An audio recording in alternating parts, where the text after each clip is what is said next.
Miyazaki জাপানের সবচেয়ে সুমিষ্ট এবং উন্নত জাতের আম, যে একটা আমের দাম বিক্রি হয় 2.5 থেকে 3 লক্ষ টাকা জাপানে। মিয়াজাকি এবং পাকলে সম্পূর্ণ করা লাল মিষ্টি হয়ে লাল হয়, সম্পূর্ণ লাল, একদম টকটকে লাল হয়। কি পরিমাণ আম ধরছে দেখেন, কত সুন্দর, মাশাআল্লাহ।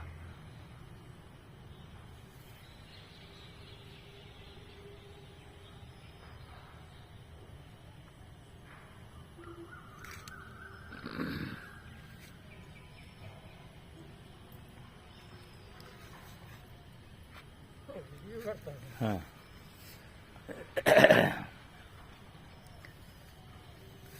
মাশাআল্লাহ। এই গাছ আমি অনেকগুলি লাগাইছি, আমার প্রায় 7-8টা গাছ আছে। এগুলি আমার কাছেও আম ধরেছে, তবে এত পরিমাণ ধরে নাই। আমার একটা গাছে 7-8টা 10টা করে ধরছে।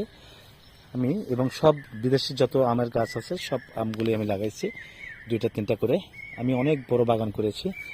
দেখেন পাশে একটা কত সুন্দর ফুল গাছ, কলমি ফুল, আমরা সাধারণত বলি কলমি ফুল। মাশাআল্লাহ।